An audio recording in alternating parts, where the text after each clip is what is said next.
Hey everybody, it's Miss J. Today we're going to look at starting the pegboard project in Fusion 360. I don't know how much of this fits on my screen, so I'll stretch it just a little. So open your Fusion 360. Hopefully you'll like it a lot better than Inventor. I'm finding it very easy to use. Okay, I'm hoping you can see this. So up in the top left corner you see this Show Data panel. Click that. We want to make a project folder to put our pegboard toy in.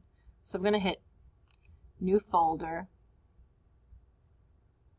and then, oh no wait, I want to go back. Make sure you're on the home screen. Yeah, mine had already been in something else. So you make sure you're in that home screen right there, and you'll see everything you've ever done if you've done it. And I want to hit New Project up on the top here. Before, if I left it inside that home page, I was going to be inside another project. And let's call this Pegboard Toy. And I'm going to put a 1, just because I have another one down there. Pegboard Toy, Pegboard Project, whatever you want to call it, as long as you have it in one spot. And then hit Enter. Wait for it to update. Takes a little time. So it moves it down. This is the one we just did. You can call it Pegboard Project. I had made another video. And then just click the pin. The pin put up at the top for you. Whatever you unpin moves down. Whatever you pin moves up. Just so you can find it. It's no problem now, but later on when you have 100 of these, it's an issue. Okay, so we want to double click it.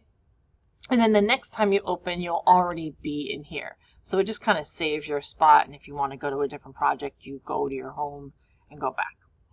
So always have that opened, and remember that when you're saving a project. Okay, so now we're going to make the first piece of the pegboard toy, the round peg, and that'll be it for this video. So you've got your folder here. I'm just going to be safe and X this out and start a new design. So a new one just pops up in its place. You can also plus to start a new design. I have a little lag because I'm on the school computer.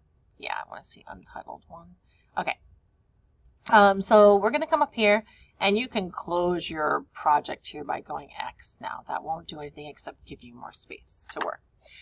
First things first, make sure your Y-axis is up. If it's not, fix it in the preferences. There's a tutorial in Google Classroom how to do that, but it's super easy. It's hit your initials, hit preferences, and choose Y up. Okay, start a new sketch. Over on the left there. And you can toggle your grid on and off if you want to see it by playing here. It's up to you. We're going to work on the top plane, which is this right here. It's X and Z, and I do that by the colors. So see how green, red, blue. If you're colorblind, this doesn't help you. But this one over here is X, and then the blue is Z, and the green is Y. So if you rotate this all around, you know where everything is. Okay, so click this bottom plane here, and that would be the top view. Yeah, I have a lag. You'll see it rotate in front of you, and you'll know you're in the right place when the word top is now right in front of you. Click the circle tool, top left. Click the origin. Always work on there so it's locked. Stretch it out and type in 1. You want to make sure you're in inches for this project. If you just open this up and you saw millimeters, you're going to pause and you're going to go to, I'm going to hit escape on mine. Oh, I'm frozen. Okay, let's see what happened. I'm just going to wait for it to freeze. Well, while you're waiting, you can go to your initials and preferences. And then it says something on the left side when you're in that screen about, oh, would it crash? It'll say something about default units, and just switch it to inches. If you do that now, you'll need to open a new part in order to see the changes. Otherwise, you'll still be in millimeters. So we're going to do that in class. So I won't do that here because I am having issues freezing. So remember, you go over here, change it to inches, and then start a new part and redo this section, and you'll be in inches. You're good. Okay. So we have one in circle. We finished the sketch top right. When you finish that, the toolbar here, this is the ribbon. it changes and it gives you different features than you saw a minute ago. I'm going to click extrude. And then I'm going to click on the circle. It should automatically populate. I think I have a lag still. Yeah. And you can either drag it. It goes up in increments. It depends on your settings, how many increments it goes. It's really easy to use when you're on a faster PC than mine. It's only as fast as my internet. And I'm on school Wi-Fi. So that happens. So you can drag it. It's kind of easy to use. It looks like it's going in tens, increments of 10.10. Okay, and hit enter. Oh, I think it's supposed to be 3 inches. I'm sorry. 3 inches. That looks way too small.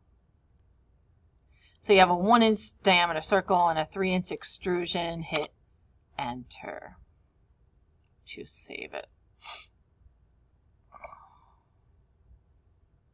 Please be faster. So slow. Okay, so the next thing we want to do is change the appearance.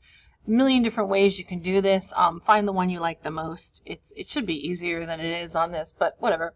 Hit A on your keyboard, the letter A. Just touch it. And a dialog box will pop up. Looks like mine is going to freeze. Oh, it froze. Let me pause this video. I'll be back.